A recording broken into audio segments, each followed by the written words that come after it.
What's approaching the supreme moment, reality striking closer than it seems, don't it? Go ahead. What's good? Welcome to another session. Let's go ahead and get started with another test of a unit. This is going to be the 100% potential extreme strength Majin Vegeta. He came out a while back in JP, but haven't really covered him too much, so let's go ahead and test him out and see how he does. As always, definitely make sure to like the video. If you're new to the channel, go ahead and hit the subscribe button. Alright, so this is the Clash of Pride Majin Vegeta. He does have the strength type lead, plus 2 key HP attack and defense, 70%. So overall, not too bad of a leader skill.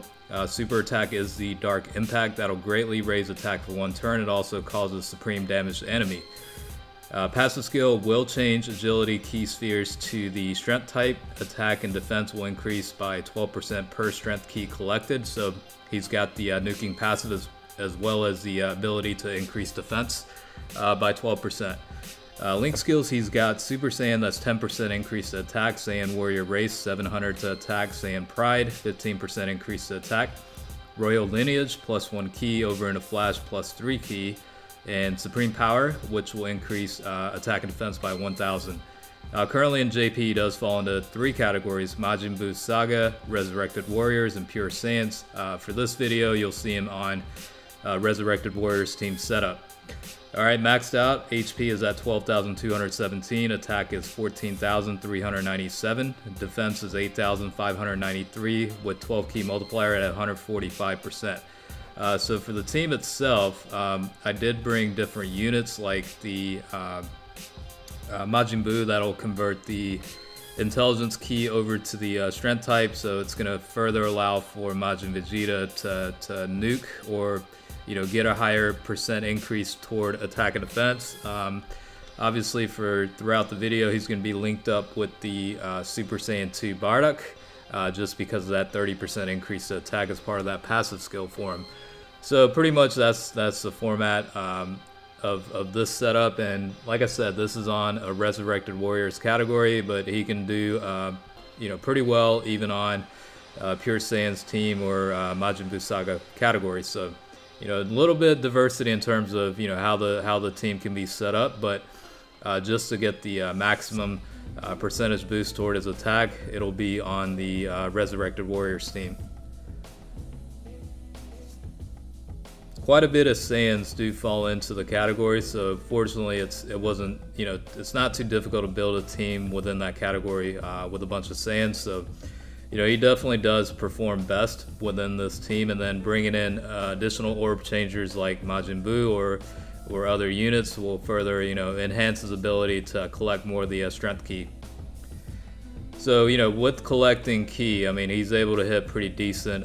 You saw there for about 783,000 against Gogeta, which is pretty good. And this guy only has what is it, supreme damage, I think.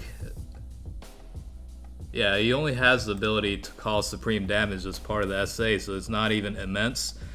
So keep that in mind when you're seeing the damage output here.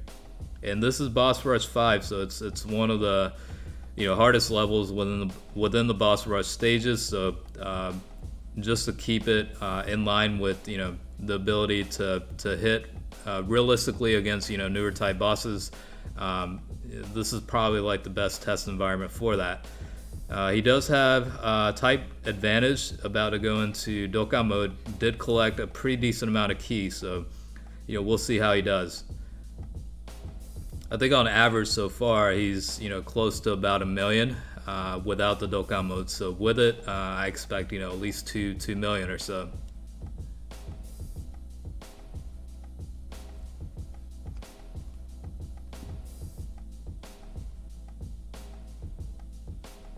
Okay, so 5.6 million in damage, definitely very nice. Collecting the strength key does help. It does provide 12% per key toward attack and defense. So, not just his attack, but his defense will greatly increase by, the amount of key he collects. So, overall, it's a nice little, function that could provide beneficial. I mean, it's going to be pretty easy to get that set up. He's able to convert his own key from, agility to strength. So bringing in at least one additional unit as an orb changer. That's gonna allow him to, collect up to like 50% of the field with strength key pretty easily. So, because of that, he's able to hit for quite a bit. I mean, 1.3 million in damage is definitely very good output, and you see here that he's able to collect quite a bit just because Majin Buu's also helping, getting rid of the intelligence type key and converting that over to the strength. So it's very manageable to get things set up to boost him up. I was hoping he would super attack against Majin Vegeta just to see the effectiveness of the defense, but unfortunately that wasn't the case. I doubt it'll be a one-shot kill here. I'm sure Shenron will be able to attack, and let's see what happens. So 1 million there without critical is not bad. Actually pretty good. And very little in damage taken because of that defensive boost as well. Out of the entire saga of, or history of Dragon Ball and Dragon Ball Z, Majin Vegeta is definitely one of my favorite versions of Vegeta. I think the other one was like, the very first beginning. I mean, not beginning, but the time when he first showed up, when he was purely a villain, and that sort of setup to me was very appealing. He kind of his what's the best way to put it? The edges were definitely smoothened over the course of time. You know what I'm saying? With I guess becoming friends or allies with the rest of the Z fighters, and especially getting with Bulma and all that, he definitely did become a little bit, I wouldn't say softer, but honestly, if I said so, yeah, I mean, he definitely did become a little bit softer. But I kind of like him when I did like him when he was purely just driven by relentless ambition and that unwavering drive to become as powerful as he could be. I can respect that, and certain components with my life, that's kind of how I approach things. You know what I'm saying? So it's nice to see characters like that, and it adds a little bit a different flavor to it. All right, so let's keep going and see how he does. So based on the amount of ki collected, it's going to vary on his damage output, but he's certainly putting out figures of well over 1 million in potential. Now, granted, he's not hitting for that much realistically, but potential-wise, he's definitely got that pretty high output.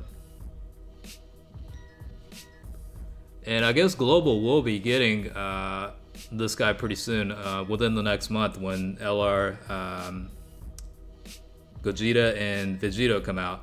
As part of the 30-year anniversary, this Majin Vegeta, as well as the Agility Super Saiyan 2 Angel Goku, were released as part of that banner. I mean, they each showed up on separate banners. Like, I think the Goku was on the Gogeta banner, and the Strength Majin Vegeta was on the Vegeta banner, if I remember correctly.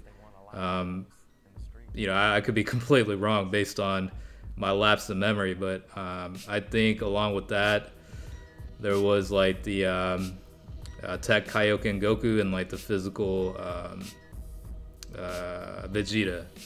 Correct me if I'm wrong. I mean, I could be completely wrong with it. That's what I thought I remember it as, you know what I'm saying? So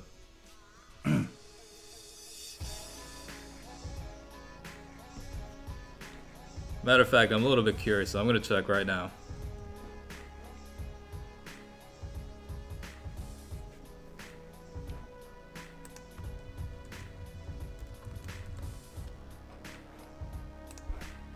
I mean, but overall, this guy's pretty decent, and unfortunately, not like Goku had the ability to recover HP as part of the passive, but this guy is purely on attack and defense, which is fine too. I mean, it's not a bad setup at the end of the day.